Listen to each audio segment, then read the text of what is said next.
Hello મિત્રો, આજના બ્લોગમાં નવા બ્લોગમાં આપનું હાર્દિક સ્વાગત છે। તો ચાલો નવો બ્લોગ લઈને આવી ગયો છું। તો ચાલો આપણે ફાઇનલી આપણા કામ વિશે તમને હું જણાવી દઉં। તો ચાલો ફાઇનલી પાણી આપણે ચાલુ કરી દીધું છે ઘઉંમાં। જોઈ લ્યો આ ધોરીઓ પાણી વહેતું કર્યું છે।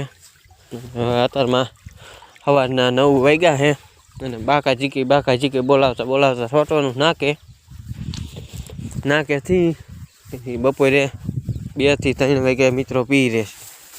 પછી આપણે નવરા થઈ જઈશું તો આપણે ઉતરી જઈ ગંગા મૈયા નદી કહેવાય એની ઘોડે ધોરિયામાં। ચાલો તો આ તૂટી ગયું છે તો અહીં થોડું ખાંધી દઈ। ખાંધીને પછી બાકા ઝીકી બોલાવતા થઈ ગયા ધોરિયામાં વહેતા। ધોરિયામાં થઈ ગયા ને આ અમારા ઘઉં પાવા છે મિત્રો હાવ। હજી આગેતરા ઘઉંનો બ્લોગ પણ બનાવીને તમને દેખાડીશ। ચાલો બ્લોગમાં બન્યા રહો, તમને આગળ કંઈક વસ્તુ દેખાડીશું। જોઈ લ્યો તો આ આપણે નાકું પલાળી દીધું ફાઇનલી। વાવ અહીંયા આવ્યા ત્યાં તો 4-5માં રેડ હતું ને આ પાવડો મૂકી દીધો। પાવડો મૂકીને પાછા આગળ હાલતા થઈ ગઈ તો આ અવરાસરિયામાં પાણી થાય બરોબર છે। રેડ ફેડ ઘઉંમાં જ પાવાનું એમાં જ કાર્ય હુકારો કંઈ લાગે નહીં। તો આ જોઈ લો મિત્રો આપણા ઘઉં છે, આ વાડી છે, પડખે બીજા ભાઈબંધની રહી છે અને આઈનપા એક ભાઈબંધની પણ વાડી છે આલુ કરીને છે તે। ફાઇનલી ઘઉં તો ઘણા મોટા થઈ ગયા છે આપણે જોઈ શકો તમે। પાવા છે પણ સારા છે ઘઉં જોઈ લ્યો।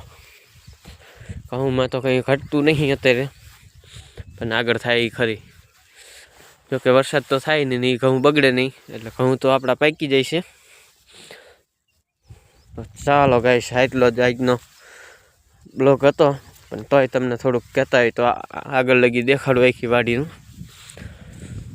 જોઈ લ્યો ને આજ 2 ઠેકાણ બાકા ઝીકી પાણી વહેતું કર્યું છે। ચાલો એકદમ ઝૂમ કરીને થોડુંક દેખાડી દઈ તમને। ફાઇનલી ગાઈસ આ ઝાડવું શું છે એ કોમેન્ટ કરીને કહેજો। જો ગાઈસ આગળ મારો ભાઈ પાણી વારે છે અહીંયા એ